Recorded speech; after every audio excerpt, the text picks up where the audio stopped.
Assalamualaikum warahmatullahi wabarakatuh. Saya Kasmungi dari SMA Negeri 1 Ponorogo.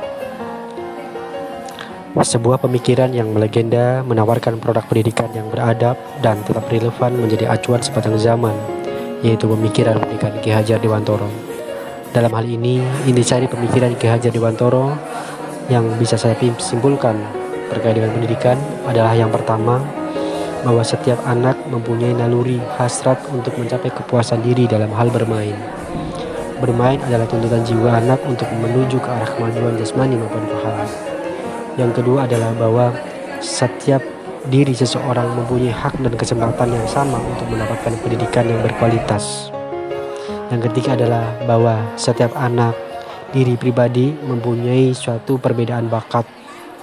Tentu janganlah kita menyeragamkan hal-hal yang tidak perlu atau tidak bisa diseragamkan. Justru dalam perbedaan tersebut menjadi suatu perhatian kita untuk diakomodasi dalam suatu pendidikan. Kemudian yang keempat adalah bahwa setiap anak tumbuh berdasarkan kekuatan kodratinya yang unik, yang mempunyai ciri khas yang berbeda-beda. Maka ibarat kata kita adalah seorang petani, bagaimana kita menanam benih itu dengan suatu keadaan tanggung jawab dan pemeliharaan yang maksimal.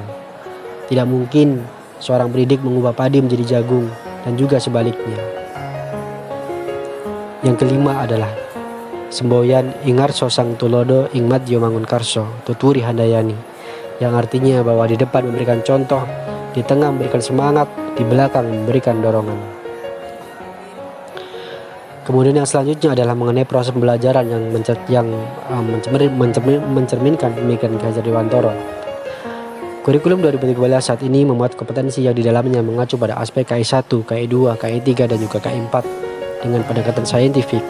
Pola pembelajaran yang diterapkan mengedepankan kepada aspek pembelajaran aktif dan juga menyenangkan, yang memacu siswa berpikir kritis dan memberi ruang kemampuan siswa untuk menyampaikan gagasan berdasarkan pendapatnya sendiri. Dalam hal ini, tentu sejalan dengan pemikiran Ki Hajar Dewantoro yang berorientasi pada siswa sepenuhnya untuk menciptakan kemerdekaan dalam belajarnya. Lalu, dalam kurikulum 2013 terdapat pilihan program lintas minat sesuai dengan pilihannya. Di sini ada jurusan IPA maupun jurusan IPS. Tentu sejalan dengan pemikiran Ki Hajar Dewantoro bahwa jangan menyeragamkan hal-hal yang tidak perlu. Perbedaan bakat dan keadaan hidup anak yang satu dan yang lain harus diakomodasi dan menjadi perhatian yang sangat penting di sini.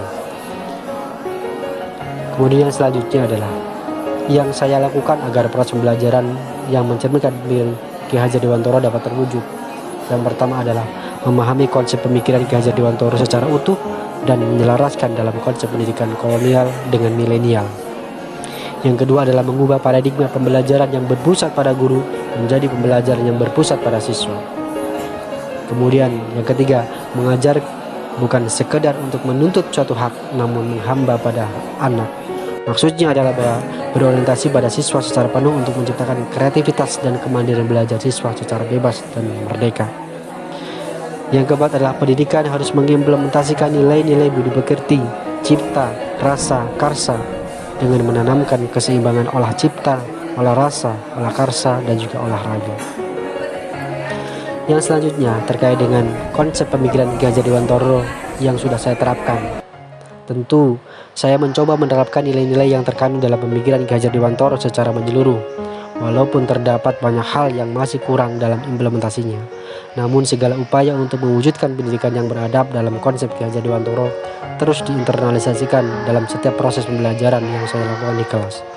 Tentu tidak lepas juga dengan tujuan saya dalam mengajar, yaitu menjadikan siswa yang dapat beradaptasi dalam konteks masyarakat global yang mampu menghadapi tantangan revolusi industri 4.0, yang tidak hanya cakap dalam hal ilmu pengetahuan dan keterampilan, namun kematangan mental baik spiritual maupun sosial yang berlandaskan pada azas kemaslahatan sesuai dengan landasan budaya bangsa Indonesia. Demikian yang bisa saya sampaikan, semoga bermanfaat. Assalamualaikum warahmatullahi wabarakatuh.